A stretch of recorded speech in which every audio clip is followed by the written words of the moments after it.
If you ask a Muslim if they believe in all that the prophets have spoken, they will say that they do, and they believe in the messages that they brought. But that cannot be further from the truth, and I'm going to demonstrate that. And of course, we're going to use Surah chapter 4, verse 157 as a starting point. It says, "And for their saying, indeed, we have killed the Messiah, Jesus the son of Mary, the messenger of Allah. And they did not kill him, nor did they crucify him, but another." Of course, they're going to say it's Judas or somebody else, but that's from actually a 2nd century Gnostic text. But it says, "Was made to resemble him to them. And indeed, those who differ over it are in doubt about it. They have no knowledge of it except the following of assumption, and they did not kill him for certain." So here we can clearly see that the Quran is denying that Jesus actually died by crucifixion. As I said, they say they affirm all the prophets have spoken about their messages.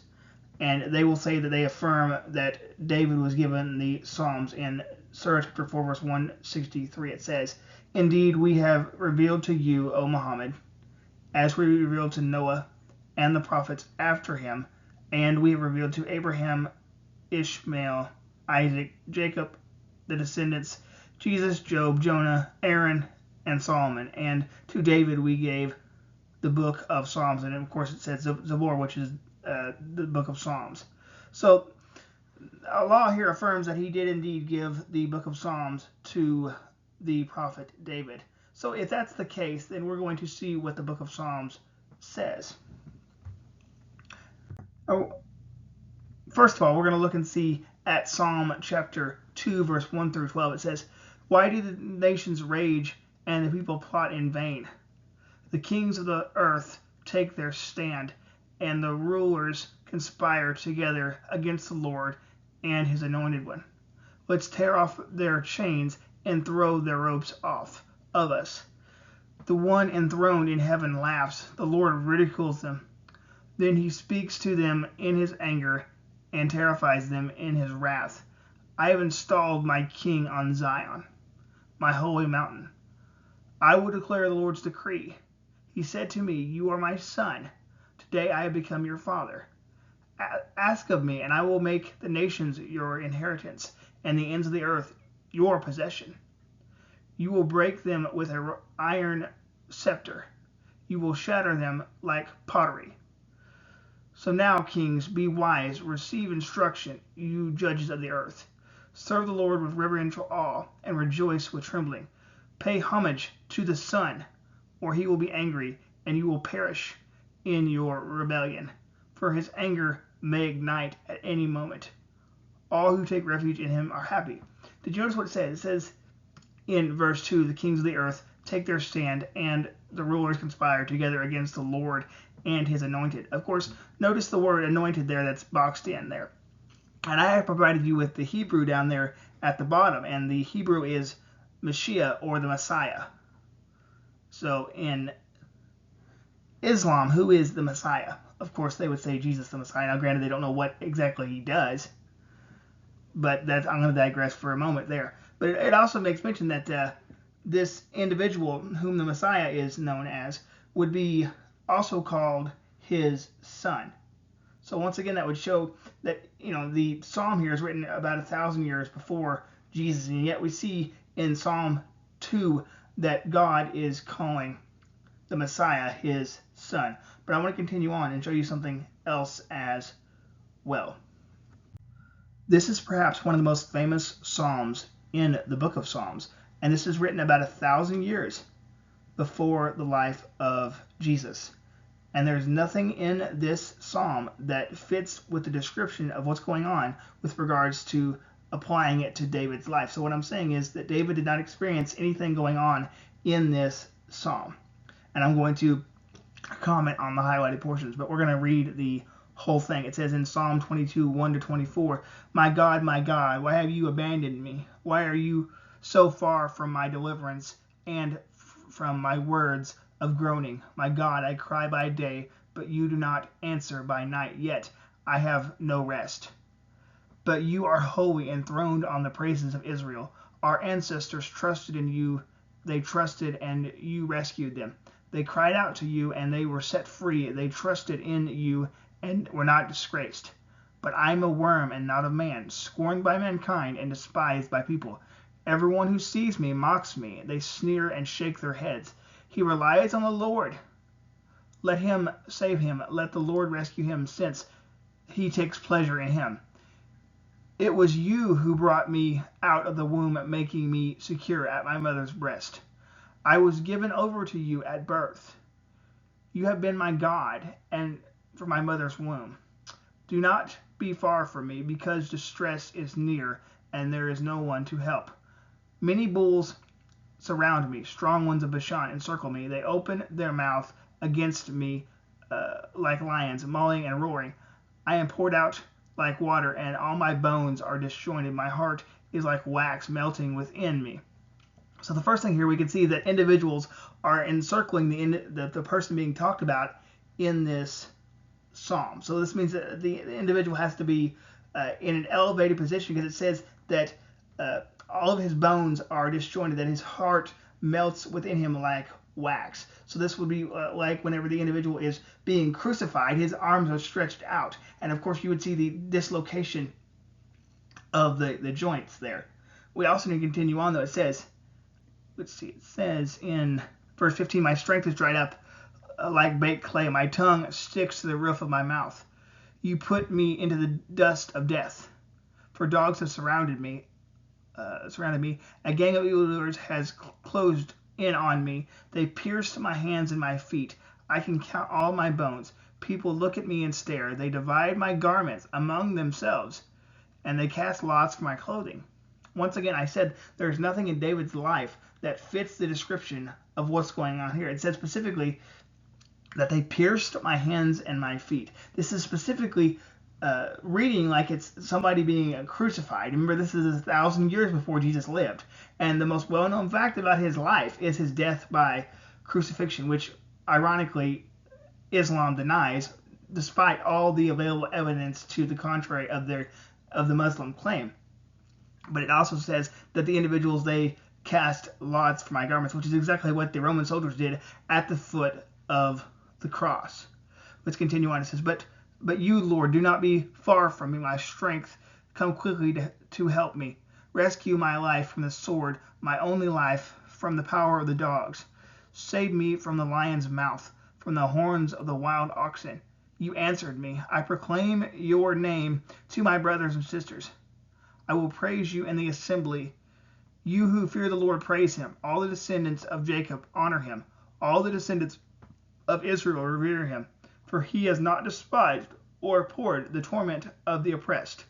He did not hide his face from him, but listened when he cried out to him for help. So here we can see once again that the individual ultimately was answered, and he was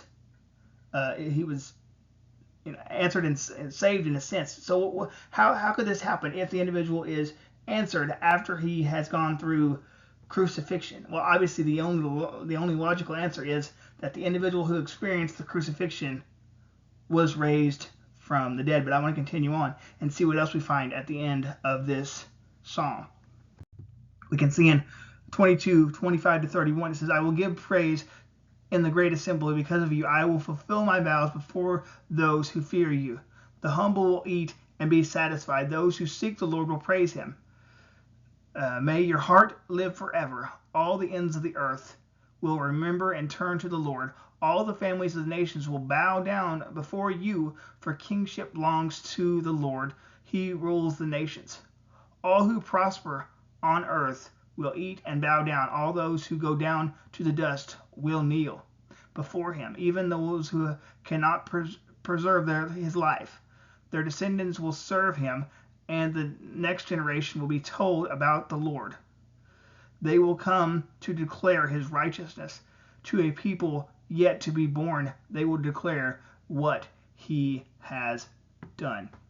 So ultimately, we can see once again, because the Psalm 2 spoke of the Son receiving the praise and honor and worship, and yet we can see that also continuing here in Psalm 22, that the individual, the people will kneel before the Lord, And ultimately, once again, this is speaking of 1,000 years before the life of Jesus. This is speaking of an individual who has gone through crucifixion and who has been raised to life again. But additionally, I want to highlight another aspect with regards to how the Muslims do not actually follow the teachings of the prophets.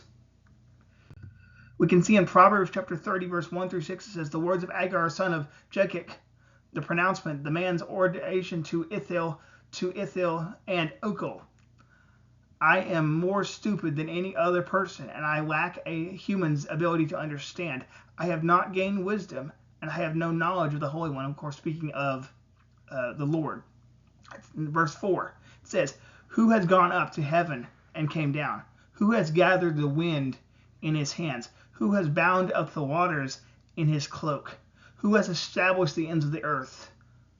All right, so obviously here, it says, who has went up to heaven and came down? Who has gathered the wind in his hands? Who has bound up the waters in his cloak? Who has established the ends of the earth?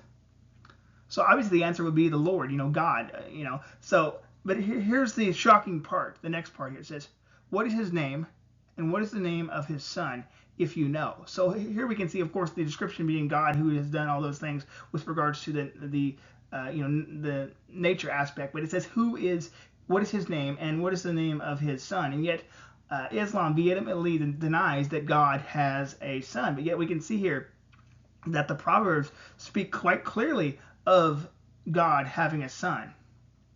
But let's look at verse 5. It says, for every word of God is pure. He is a shield to those who take refuge in him. Do not add to his words, or he will rebuke you, and you will be proved a liar. So once again, we can see, as I said before, that it's quite clear that the God whom created the universe has a son, according to verse 4 of this text. And like I said, the Muslims vehemently deny that God has a son, which is going against the testimony of the prophets. But I want to cover something else as well. Let's look at what the prophet Isaiah said in Isaiah 53, 1-12. It says, who has believed what we have heard, and whom has the arm of the Lord been revealed? He grew up before him like a young plant and like a root out of dry ground. He did not have any impressive form or majesty that we should look at him, no appearance that we should desire him. He was despised and rejected by men, a man of suffering, and he knew what sickness was. He was like someone who people turned away from. He was despised, and we did not value him. Yet he himself bore our sicknesses, and he carried our pains. But in turn, we regarded him stricken, struck down by God, and afflicted. But he was pierced because of our rebellion. He was crushed because of our iniquities. The punishment for our peace was upon him, and by his wounds we are healed. All right, let's stop there with regards to verse 5. It talks about him once again being pierced and crushed for our iniquities. So, and the neat thing about this is 700 years before the life of Christ when this prophecy was given, and yet we once again see the prophet speaking in a unified voice that the suffering servant would be pierced for the transgressions of the people. Now, there's no way for this to be interpreted as the nation of Israel taking on the sins, its own sins, because the nation of Israel is sinful. But this is speaking of one servant of the Lord who takes on the sins of the people. We can also see, though, it says, we all went astray like sheep. We all have turned to our own way, and the Lord has punished him for the iniquity of us all. He was oppressed and afflicted, yet he did not open his mouth. Like a lamb led to the slaughter, like a sheep silent before his shears, he did not open his mouth. So this is speaking of, obviously, that he never gave a defense for anything he was charged with. And this once again shows the fulfillment in Jesus's trial, the kangaroo court that he had to experience before the religious leaders, where he did not defend himself. We can also see, though, it says in verse 8, it says, he was taken away because of oppression and judgment. And who considered his fate? For he was cut off from the land of the living. So if he's cut off from the land of the living, that means he obviously died. Let's continue on. He says, he was struck down because of my people's rebellion. He was assigned a grave with the wicked, but he was with a rich man at his death. Once again, if you read the Gospels, you will see that he was given the tomb of Joseph of Arimathea. But let's continue on. It says, He was assigned a grave with the wicked, but he was with a rich man at his death, because he had done no violence, and there was no deceit in his mouth. Yet the Lord was pleased to crush him severely. When you make him a guilt offering, he will see his seed, he will prolong his days, and by his hand the Lord's pleasure will be accomplished. Did you notice what happens to this servant? He's made a guilt offering, which is something you would do in order to, atone for one's sins. And yet the Lord makes his servant this guilt offering, and it says that he was severely crushed. And it says he will make him a guilt offering. He will see his seed. He will prolong his days, and by his hand the Lord's pleasure will be accomplished. So it says that he will see his seed, and his days will be prolonged. Well, how can that happen if it says that he's been cut off from the land of the living? Well, obviously, the only logical explanation would be that the suffering servant is raised from the dead. Verse 11, it says, after his anguish, he will see the light and be satisfied. By his knowledge, my righteous servant will justify many. So once again, this affirms that it's speaking of the righteous servant whom has gone through all these experiences with the crucifixion, and he will ultimately be raised from the dead. But it says, by his knowledge, my righteous servant will justify many, and he will carry their iniquities. Therefore I will give him the many as a portion, and he will receive the mighty as spoil.